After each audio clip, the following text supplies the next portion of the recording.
tanan. So ano sa kita karon sa lain sa mga adlaw, lain sa mga paglaom, lain sa mga video nga atong pagkatun-an karon karong mga adlaw, atong pagkatun-an ang basic chords sa dili matukib. So basic chord guitar chords. So, kini nga kanta kaon na to sa key of G.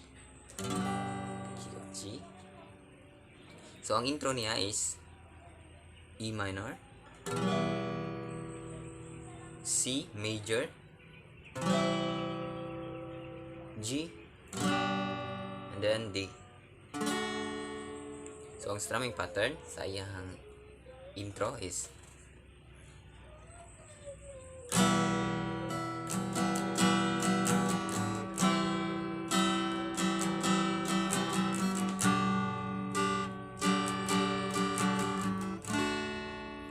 so down, up, down, up, down, up, down, up, down, up, down, up, down, up, down, up. So ato siyang introhan, and then nagabot sa ang verse, maura gyapon ang strumming, maura gyapon ang key. So hangtod mahuman ang primero nga verse. So duha ka sukod ang ato ang intro, and then diretso sa verse atong sundan.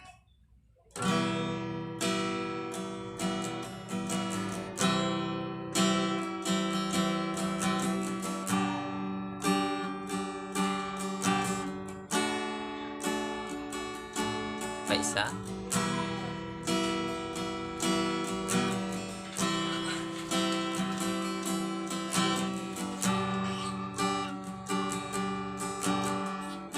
Sulod sa verse.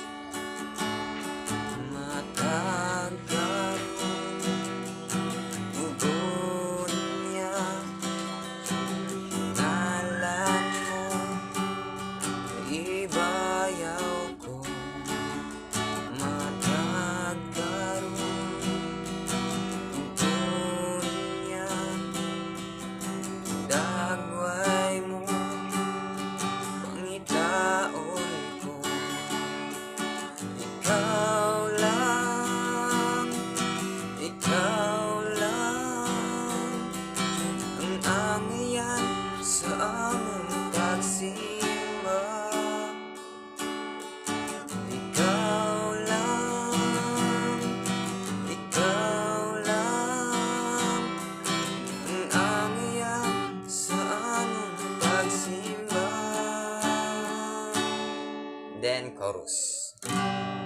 Ini gabot sa chorus. So more gyapon sila nga mga chords. Ang arrangement lang nila ang mausab kay sa G man ta nagkuha. So ang chorus is G, and then D, E minor, and then C. So sa last part sa atong verse is pagsimba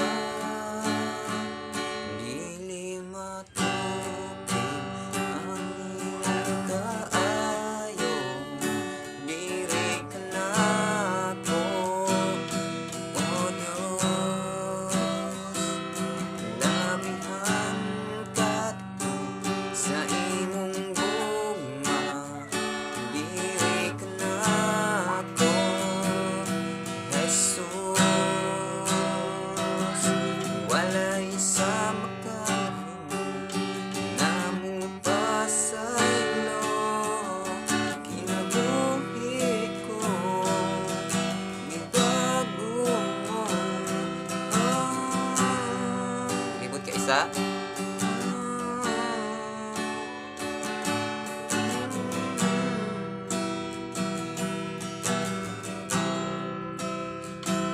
Iniguman mo sa chorus, same na siya, ang lasa to. Pwede ka mabalik atong pre-chorus. Itong ikaw lang. So mabalik kag kalit sa E minor. Pwede ra to.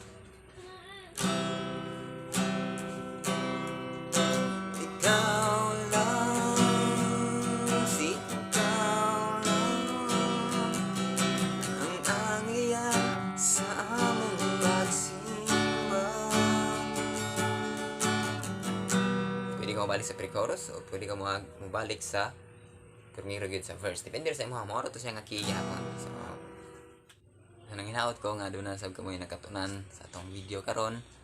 So sana ay gusto i-request nga mga Bisaya worship song, comment lang sa ubos. So wala pa ka subscribe na, and then i-click ang notification bell para ma-notify mo kung nanap ko yung mga bagong video. So alang sa mga beginners, sa mga mopay pagtuon, practice more and then pray more. So labi na gid karon nga panahon, so kinahanglan nato og mga prayers. So kato lang, daghang kayong salamat, stay safe, and then God bless.